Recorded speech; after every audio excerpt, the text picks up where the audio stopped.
कक्षा 12वीं के सभी स्टूडेंट्स ध्यान दें। कक्षा 12 के मैंने प्रायिकता के सारे इंपोर्टेंट सवाल दे दिए थे, तो आज से हम प्रायिकता का सॉल्यूशन स्टार्ट करने जा रहे हैं। देखिएगा, प्रायिकता क्या है। आपने देखा होगा कि हम किसी चीज के बारे में संभावना बताते हैं, जैसे कि सिक्के को उछालें, उस पर क्या आ सकता है, हेड या टेल, यही आ सकता है। एक सिक्के को उछालें या एक डाइस को उछालें, डाइस समझ रहे हो, पासा जो आप लूडो खेलते हो, तो उस पर क्या आ सकता है, एक आ सकता है, दो आ सकता है, तीन आ सकता है, चार आ सकता है, पांच आ सकता है और छह। इनसे अलग कोई पॉसिबिलिटी है नहीं, राइट।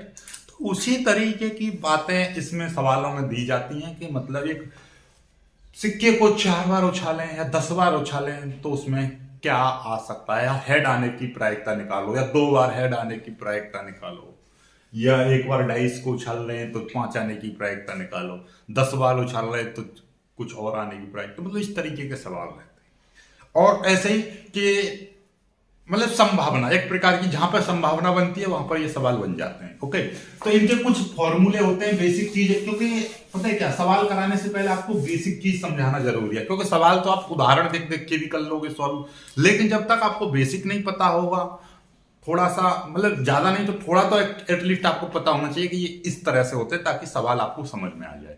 वरना सवाल को रटोगे, आपको रटी हुई चीज कभी भी पेपर तक याद नहीं रहती, ये बात हमेशा याद रखना, ठीक है।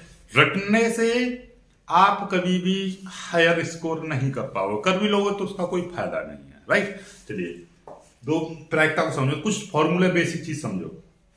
जैसे कि सबसे बड़ी चीज कि मैं तो डायरेक्टली फॉर्मूला लिखवा दे रहा हूं, क्योंकि ज्यादा हम डीप में नहीं जा रहे, क्योंकि पेपर आने वाले हैं और तैयारी करानी है हमको। तो तैयारी में हम पढ़ा नहीं रहे, पढ़ाने में आपका पूरा बेसिक समझाएंगे। अभी फिलहाल तुम फॉर्मूला याद कर लीजिए, बेसिक कॉन्सेप्ट जिनका यूज करके आप सवाल को सीख जाओगे, ठीक है। चलिए, कुछ फॉर्मूले, जैसे कि आपको पी का मतलब प्रायिकता समझ लो, प्रायिकता या इंग्लिश में बोले तो प्रोबेबिलिटी, ठीक है। प्रायिकता ए यूनियन बी, इसको बोलते हैं यूनियन, ठीक है। इसको क्या बोलते हैं, यूनियन। यूनियन का मतलब होता है ऑल, सभी को लेना, ठीक है। और एक ये इसका नाम होता है इंटरसेक्शन। इंटरसेक्शन इसका मतलब है किसी भी ओवेनिस्ट भाग को, यानी कि कॉमन चीज को लेना। कॉमन चीज का मतलब पहले ये भी चीज समझ लो कि यदि मैं कह रहा हूं जैसे ए बराबर दे रखा है आपका 1 2 3 और 4, ये हालांकि मैंने समझाया था। बी बराबर आपको दे रखा है 3 4 5 6 और 7, ये दे रखा है। तो यदि आपसे मैं कहूं कि ए यूनियन बी निकालना है, तो मैंने क्या बताया था, सभी यूनियन कब बनती है, जब सारे इकट्ठे हो जाते हैं मेजॉरिटी में।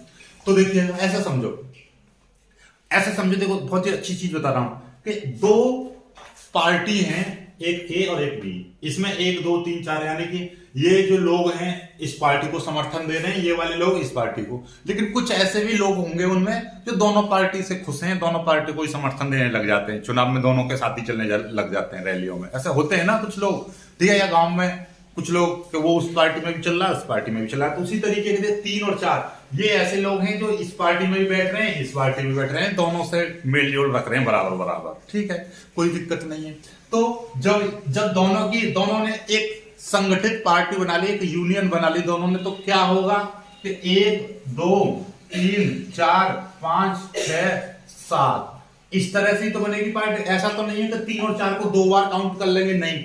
अब तो वो दो जगह रोल अदा नहीं करेंगे। जब यूनियन बन गई तो वो एक ही जगह आ जाएंगे। तो कभी भी याद रखना, जो चीज दोनों पार्टी में दे रखी है उसको केवल एक बार लिखते हैं, दोबारा नहीं लिखते हैं, ठीक है। तो सभी को लिख दो, लेकिन एक एलिमेंट को एक ही बार लिखा जाएगा। यदि 2 जगह उपस्थित है तो वो एक ही बार लिखा जाएगा, 2 बार 3 बार नहीं लिखा जाएगा, ठीक है।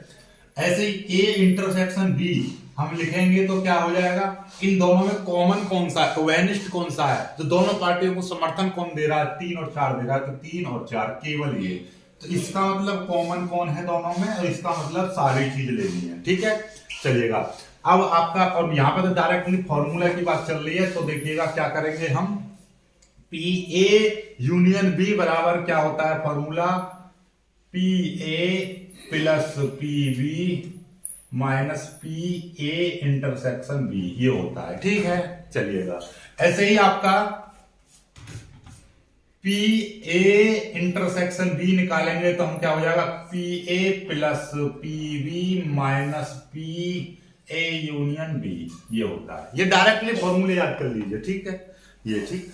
अब देखिएगा और याद रखना, अब मैं कहने लगूं एक चीज और सीख लीजिए कि इसका मतलब ये बी यूनियन ए कहने लगूं या बी इंटरसेक्शन ए कहने लगूं, बी इंटरसेक्शन ए, तो इस चीज से आपको एक बहुत बड़ी चीज पता चलेगी भाई। या तो कह लो ए और बी आपस में जुड़ गई, या ये कह लीजिए बी और ए पार्टी आपस में जुड़ गई। तो बात तो यही है कि दोनों का जुड़ाव हो गया।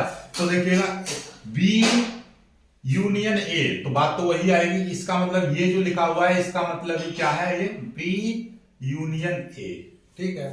इसका मतलब बी इंटरसेक्शन ए, तो इन दोनों में कोई अंतर नहीं होता भाई। ए और बी में कॉमन क्या है, 3 और 4, बी और ए में कॉमन क्या है, 3 और 4। तो कभी भी याद रखना कि ए इंटरसेक्शन बी हो या बी इंटरसेक्शन ए हो, बात दोनों की एक ही है। तो उसके लिए ये फॉर्मूला है आगे, पी ए बट्टे बी आपसे कभी पूछे तो आप क्या लिखोगे, देखिए नीचे वाला तो जो का त्यों आ जाएगा, पी बी, नीचे वाला बी है तो पी बी आ जाएगा, ऊपर क्या आएगा, दोनों का कॉमन चीज, ठीक है। ऐसे ही पी बी बट्टे ए है तो नीचे क्या आएगा, ए आएगा, और ऊपर ए इंटरसेक्शन बी कह दीजिए, या आप इसी फॉर्मूले को इस तरह से भी लिख सकते हो, या कोई दिक्कत नहीं है। नीचे तो पी ए आएगा, पी बी इंटरसेक्शन ए, बात वही है ना, क्योंकि पी ए इंटरसेक्शन बी का मान ही होता है बी इंटरसेक्शन ए, दोनों की बात वही है। बी ए और बी में कॉमन कर लो, बात तो इसमें भी 3 और 4 ही आएगा, ठीक है, समझ में आगे बात चलिएगा। ये फॉर्मूले हो गए। और कुछ चीजें और सीखिए। यदि देखिएगा किसी काम को, जैसे मैं कह रहा हूं कोई घटना है कि आपके पास होने की प्रायिकता, पास होने की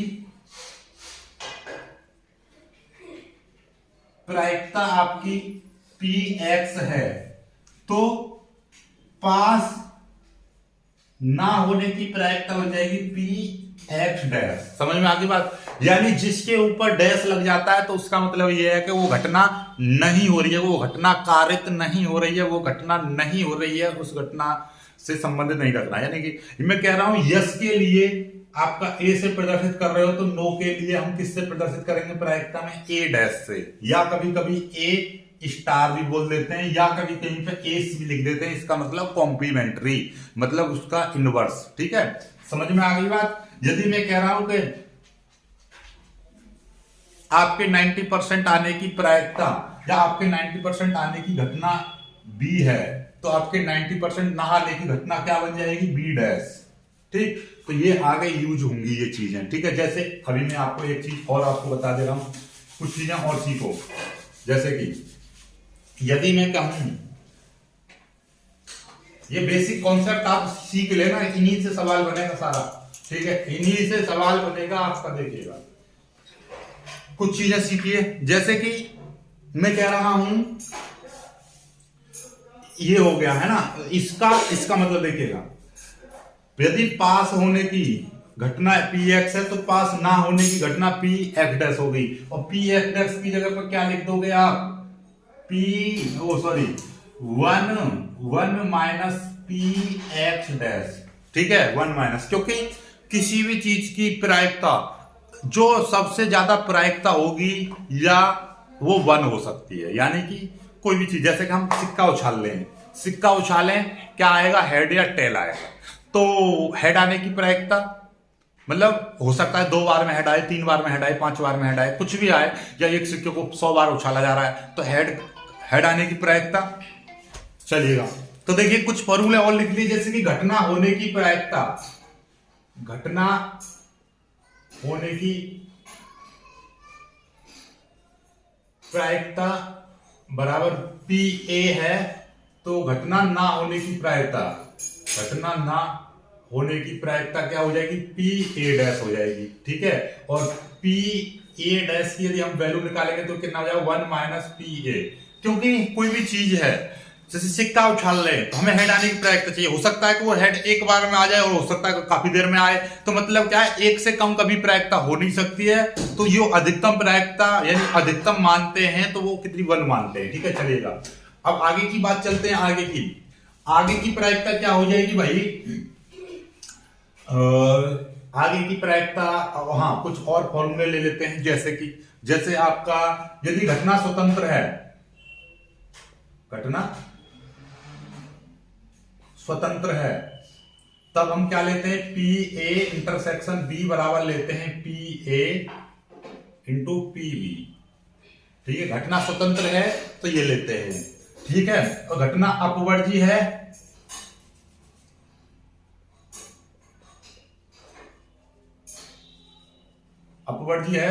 तो पी ए इंटरसेक्शन बी बराबर लेते हैं 0। घटना अपवर्जी है तो 0 और घटना स्वतंत्र है तो ये।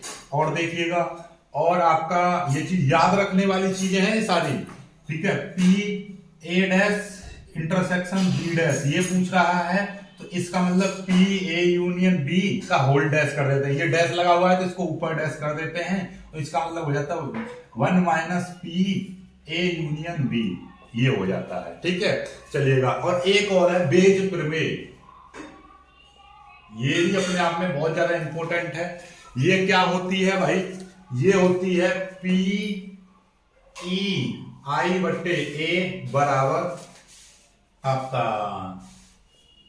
पी ई, ऐसा ई का लो, कोई दिक्कत नहीं है, पी ई और आपका पी ए बट्टे ई upon sigma P E into P A बट्टे ई, ये है। ठीक है, ये पी